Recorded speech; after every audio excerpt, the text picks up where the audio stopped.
Acelerando Empresas, episodio 516.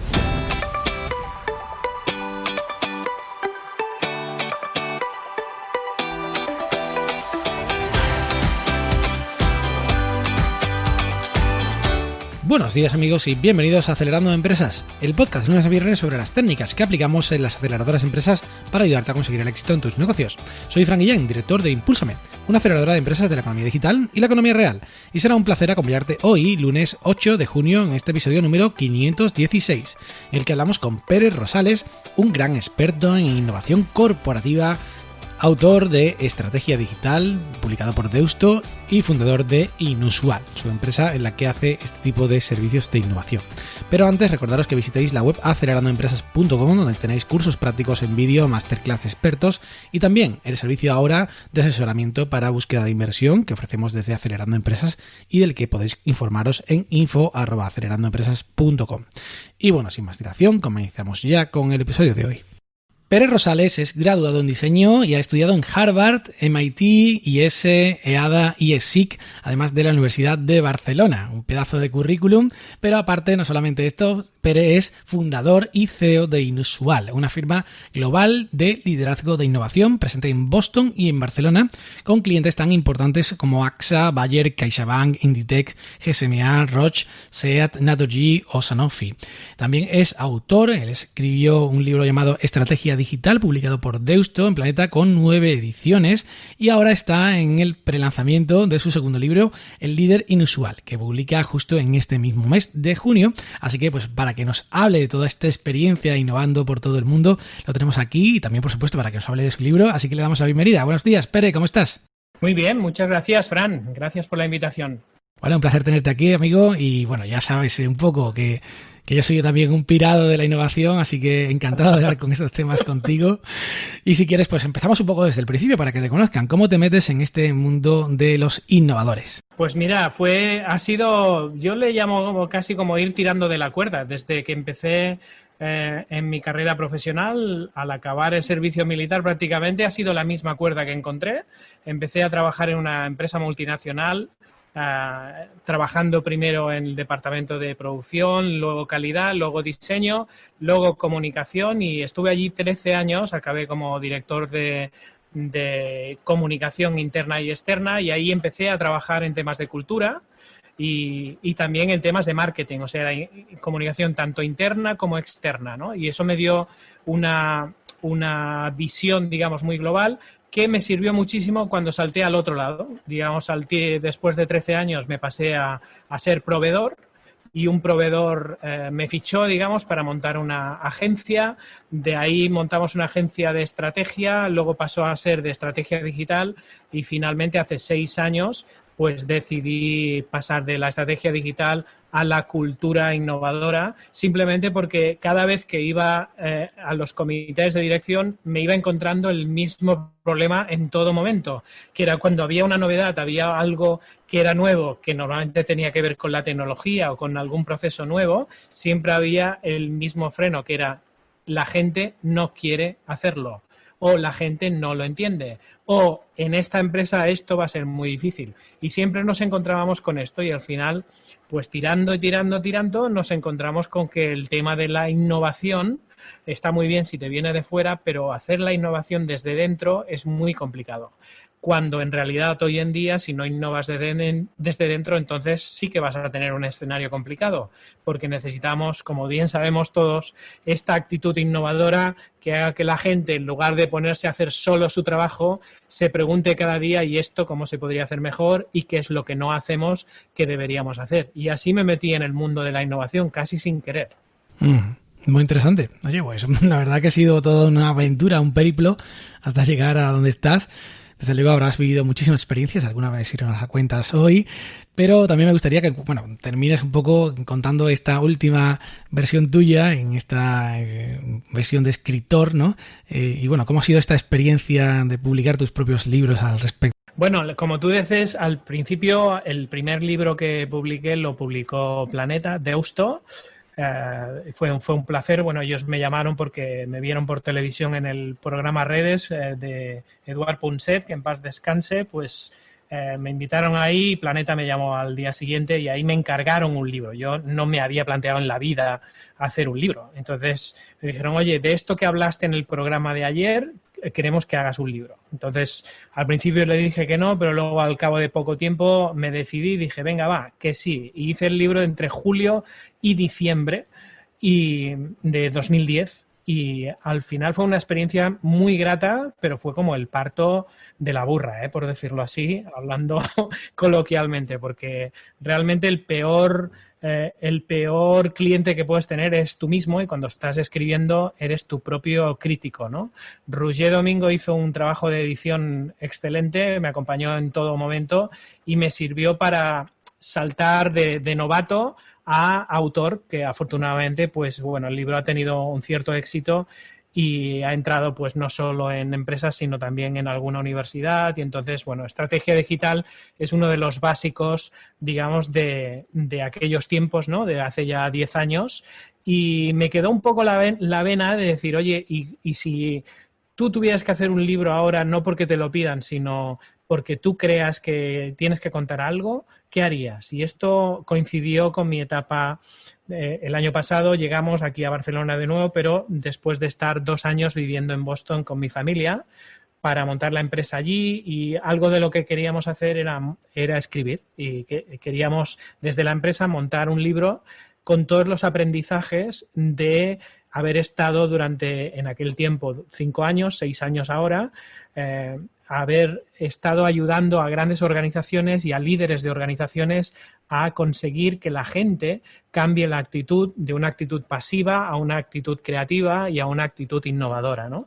Y entonces al final nos dimos cuenta de que no había mucha cosa escrita ahí, y en el equipo dijimos, oye, esto lo que tenemos que hacer es que encuentres un tiempo para poder hacer el libro, y a partir de ahí hacemos un método y hacemos un marco de trabajo, de ahí hacemos un programa y lo ofrecemos a las empresas. En lugar de ir desastre a medida, pues hacemos un método que tenga una serie de bases, en este caso son 5 hábitos de la gente innovadora, de los líderes innovadores, y eso ha sido lo que he ido haciendo. Entonces, en este caso, que es un libro cuyo cliente es la propia empresa y los clientes de las empresas para las que trabajamos, pues al final ya no fui a una editorial. Luego quizá hablamos con alguna, pero en un inicio lo que hemos decidido es autoeditarlo. Entonces ha sido un periplo de 1 año trabajando en este tema, y ahora ya tenemos el libro tanto en ebook como en impreso, y tanto en inglés como en castellano. Y eso ha sido, digamos, un poco la experiencia, ¿no? Fantástico. Oye, pues bueno, tiene una pinta extraordinaria, porque desde luego la experiencia acumulada en este tipo de organizaciones innovando, que no es sencillo ni mucho menos, tú la tienes ya de sobra, y además el título me resulta muy sorprendente, el líder inusual. ¿Por qué, Pere? Hombre, porque no abundan, Fran, los líderes que son capaces de darle el protagonismo a su gente, ¿eh? Liderar desde el no ego y liderar queriendo hacer crecer a la gente que trabaja contigo, no para ti, que es un matiz importante. Hay pocos buenos jefes, desgraciadamente, ¿no? Y más si lo que se pretende es hacer algo de innovación. Entonces, unir los mundos del liderazgo, que es un gran bien escaso en las organizaciones, porque hay mucho management pero poco liderazgo, y unir el mundo de la innovación, que muchas veces tiene un tinte excesivamente tecnológico desde mi punto de vista, pues era un reto, ¿no?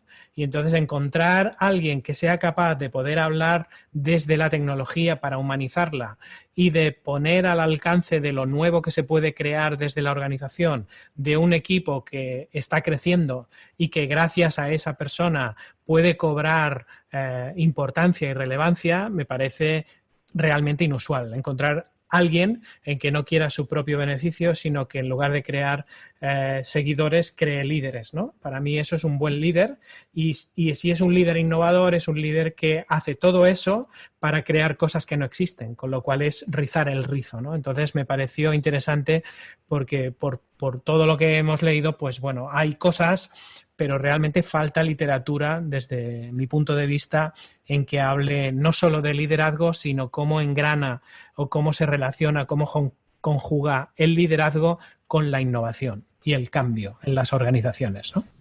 Sí, eso además en organizaciones que son especialmente resistentes al cambio. Efectivamente, que son adversas, diría yo, al cambio, entre otras cosas porque, bueno, nosotros le llamamos cariñosamente elefantes, ¿no? Son organizaciones muy grandes, con mucha memoria, además, mucha cultura, mucha fuerza. No son rápidas, pero sí que son potentes y entonces son unos elefantes que evidentemente muchas veces hacen cosas muy potentes, pero otras y sobre todo en tiempos de cambio no lo llevan bien. Entonces, incluso poniendo la metáfora del elefante, a la que ve un ratón se vuelve loco, ¿no? Pues hay más de un elefante por ahí haciendo cosas sin bien saber por qué las está haciendo. No solo porque la dirección no lo sepa, que normalmente la dirección lo sabe. El gran problema de los elefantes, siguiendo con la metáfora, no es bien la dirección, aunque a veces sí que lo es, no es la visión estratégica, es llevar de las musas al teatro el cambio que hay que hacer. Entonces el comité ejecutivo normalmente tiene muy claro lo que tiene que hacer y lo que no, cómo adaptarse en los próximos años a nivel estratégico para estar siempre aportando valor al cliente, pero la gente normalmente no lo entiende de la misma manera, entre otras cosas porque a veces no llega a esa percepción. Entonces los elefantes son complejos básicamente porque son muy grandes, ¿no? Entonces las grandes organizaciones les pasa igual. Su dimensión, y hablamos de miles de personas, hace que hayan grupos, tendencias, corrientes, en el fondo una cultura que no siempre es única y que cuesta muchísimo vencer hábitos adquiridos, ¿no? Entonces, poder encontrar una manera de desarrollar el liderazgo para que ese liderazgo sea innovador y que inspire a los equipos desde abajo, para que sean los equipos los que se empoderen y lideren ese cambio en lugar de estar detrás del cambio, ser los que impulsen el cambio con el respaldo de la organización, me parece inusual también en ese caso, ¿no? Hay varias empresas que lo hacen así y por eso están donde están. La mayoría de empresas que hoy en día están liderando los mercados es porque han conseguido empoderar a sus equipos y porque tienen líderes inusuales o innovadores en sus plantillas, ¿no? Totalmente. Bueno, pues nada, Pere, yo creo que muy interesante este planteamiento, pero me gustaría ahora a ver si te saco alguna pistilla en tu experiencia, que es muy grande, sobre los errores principales que estas organizaciones cometen. No sé si quizás sus líderes, porque a fin de cuentas están lideradas o dirigidas, más que lideradas por personas, pero a fin de cuentas, estos elefantes, como tú bien decías, tienen seguramente patrones muy marcados por los que al final no acaban de funcionar, ¿no? Porque, es obvio que las startups se le están comiendo a muchas grandes empresas la merienda y ¿qué es lo que está ahí detrás? Para mí, uno de los grandes temas es la manera en cómo se dirige a la gente, ¿eh? Y utilizo la palabra dirección porque ahí podría entrar el liderazgo y podría entrar la gestión, ¿no? El management y el leadership, ¿no? ¿Cómo se dirige a la gente en las organizaciones, especialmente que son grandes? Pero no solo las grandes, sino las tradicionales, a base del control. Porque venimos de una etapa postindustrial, pero nos queda todavía lo que hemos aprendido en las escuelas de negocio. Y normalmente el management lo que hace es controlar la consecución de unos resultados con los que está comprometido ese mismo manager, con lo cual es importante llevar el control, llevar los indicadores y controlar que la gente haga su trabajo. Esto es un paradigma de control que ha servido hasta ahora, pero que cada vez está quedando más obsoleto. ¿Por qué? Porque muchas veces el control no sirve. Pongo la metáfora ahora de un avión. Imagínate un avión o un barco, ¿no? En plena tormenta, ¿no? En turbulencias, que no hace falta decir por qué pongo la metáfora, ¿no? Estamos en medio de una de ellas, ¿no?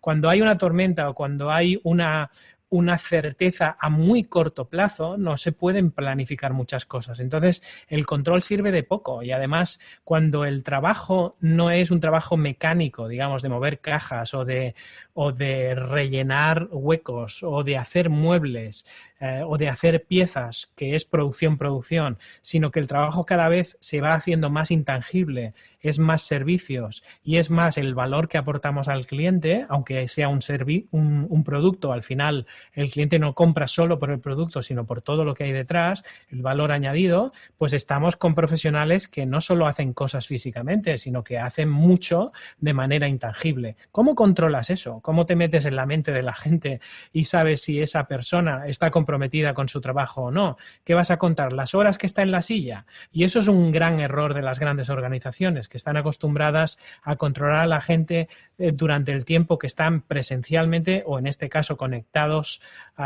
en los sistemas y están poniendo mecanismos de control para saber si están haciendo su trabajo. Craso error para mí. La gracia es pasar del control a la confianza. O sea, la gente, cuando tú confías en ella y le haces partícipe de los objetivos y de lo que esperas de esa persona, la gente que es, siempre hay excepciones, obviamente, pero la gran mayoría, inmensa mayoría de gente está esperando que confíes en ellos para que puedas soltar un poco y les puedas empoderar y puedan volar. Estén haciendo teletrabajo o estén delante tuyo. La gracia es que el control solo sirve para conseguir los resultados, la confianza sirve para crecer y para garantizarte un futuro. Entonces, para mí, las grandes organizaciones tienen sobre todo esa gran falta de confianza y mucho énfasis en el control. Eso sería una de las grandes fallas, ¿no? Hay otra que sería la claridad, lo que es cómo vehicula la información de arriba a abajo, de derecha a izquierda, en toda la organización. Este paradigma de que la información es poder, ¿no? Gente que todavía no ha entendido en que cuanta más información das, más confianza consigues y más rendimiento se obtiene de la organización. La gente no, si no le das una respuesta, se la va a inventar. A la gente no le gusta trabajar con incógnitas. Se hace sus propias fábulas, ¿no? Y hay organizaciones donde la información se retiene muchísimo y entonces provoca que la gente haga mucho de Radio Macuto, por decirlo así, ¿no? Y eso resta rendimiento a la organización. Por contra, hay organizaciones que creen firmemente en que la comunicación es básica y que la gente tiene que saber todo lo que puede saber para su propio trabajo. Evidentemente no se trata de decir, pues por ejemplo, las nóminas de todo el mundo. No es necesario, aunque hay empresas que llegan a ese punto, ¿eh? No me refiero a darle rienda suelta a toda la información, pero sí a aquella que es relevante para poder hacer el trabajo. Eso para mí sería otro de los grandes. Y el último, si me permites, que yo destacaría, por decir tres, porque si no estaríamos hablando aquí mucho tiempo, sería el síndrome de los silos funcionales, ¿no? Estamos acostumbrados a trabajar desde áreas de especialidad y la gente está muy poco acostumbrada a trabajar en colaboración, a poder co-crear con áreas distintas. Los equipos que trabajan especializados trabajan muy bien entre sí, por norma general, por eso son de alto rendimiento y consiguen los resultados, pero en el momento que les pides a las áreas a trabajar de manera transversal, pues hay un gran problema porque no están acostumbradas a estar en su dominio, en su territorio, en su silo funcional, a ser expertos en eso y no les saques de ahí. Y eso normalmente es lo que trabajamos con nuestros clientes, ¿no? Por un lado, un poco la visión que esté clara para todos, esa idea innovadora, el generar confianza por el otro y el conseguir trabajar de manera, digamos, mucho más colaborativa y mucho más abierta para que puedan florecer las ideas y conseguir que esas ideas se conviertan en frutos que den crecimiento a la compañía. Bueno, muy interesante este resumen. Te lo tenías prácticamente preparado y eso que te lo he preguntado sobre la marcha, amigo. Gracias. Pero bueno, efectivamente coincido completamente con estas tres características que además, efectivamente, en el otro lado de la moneda, en el lado de las startups, es algo del día a día, ¿no?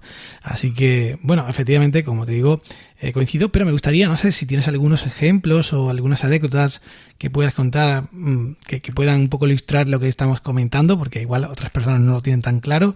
No sé, Pere. Bueno, no sé, hombre, puedo comentar anécdotas de gente con la que nos encontramos. Nosotros lo que hacemos es coaching de equipos, ¿no? Y ahí pues se afloran afloran las cosas que pasan, obviamente, pues muy, muy, muy a menudo no hablamos de nombres y apellidos, sino hablamos de la cosa, ¿no? O sea, de lo que ha pasado. No importa quién lo ha hecho o lo ha dejado de hacer, quién es el jefe o quién no lo es y cuál es el producto o cuál no lo es. Pero salen cosas, obviamente, que son confidenciales y otras, pues, que se pueden comentar aquí. Yo, si quieres, pues puedo comentarte alguna de las cosas que aflora, pues, un poco esas incompetencias, ¿no? Por un lado, pues, había con una empresa donde nosotros lo que hacemos cuando llegamos a las empresas normalmente es hacer una evaluación del perfil de la innovación de la gente que trabaja en la empresa, ¿no? No es una evaluación de si es bueno o malo, sino del perfil que tiene, ¿no? Y hay 4 perfiles. El primero es generador, el segundo es conceptualizador, el tercero es optimizador y el cuarto es implementador. Es un perfil basado en una metodología de un señor que se llama Basadur. Podéis buscar en Google basadur.com. Nosotros somos los partners aquí en Europa, pero hay mucha más gente que lo usa y, de hecho, yo en mi etapa, digamos, de consultor usaba Basadur como usuario, ¿no? Lo que hacemos es pasar el Basadur a todas estas empresas y lo que acostumbra a florecer es que hay gente generadora, que digamos que sería pues la gente que tiene facilidad para generar ideas y preguntarse cosas que podrían ser buenas ideas y nuevos productos innovadores para la empresa, pues que igual están en el almacén, por ejemplo, ¿no? Y cuando hacemos sesiones de coaching, pues la gente viene cabreado, ¿no? Diciendo, bueno, pues soy generador y estoy en almacén, ¿qué te parece, no? Y entonces dice, hombre, pues me parece bien, ¿no? La gente viene un poco con la idea de decir, hombre, si soy generador debería estar en innovación, debería estar en marketing y la gente debería hacerme caso. Pues no necesariamente.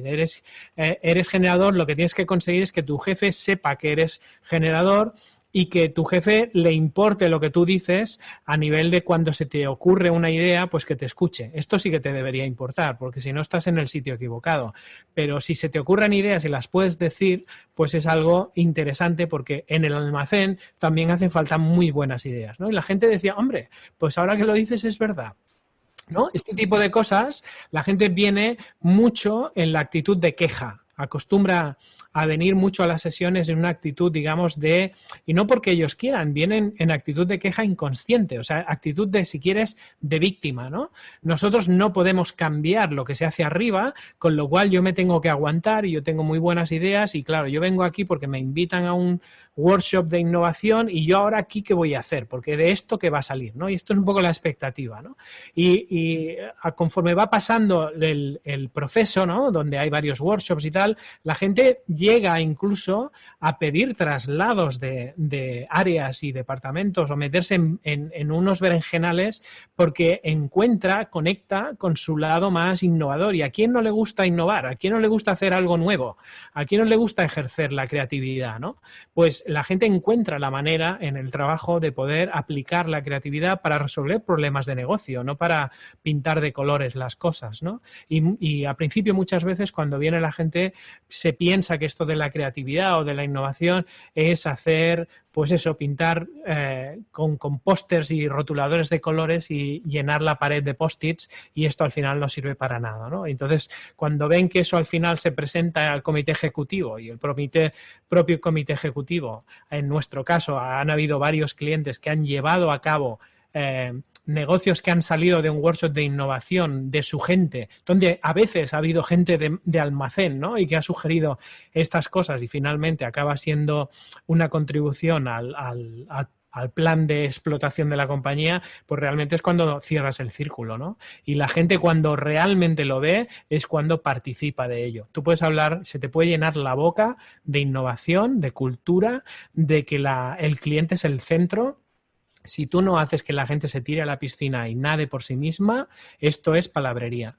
Ahora, cuando tú invitas a la gente a que, si tiene ideas, las pueda poner y la gente se ve ante el horror vacui, digamos, ¿no? Decir, hostia, ahora sí que me están pidiendo ideas y ahora estas ideas las tengo que poner en esta plataforma y esto luego va a pasar al comité de innovación y luego del comité de innovación va a pasar al comité de negocio y de negocio va a pasar al comité ejecutivo porque hay que dedicar una partida el año que viene a esto. Entonces la gente le entra a ver vértigo para eso y ya dejan de ser víctimas para pasar a ser responsables y empiezan a ser, en lugar de reactivos, empiezan a ser proactivos.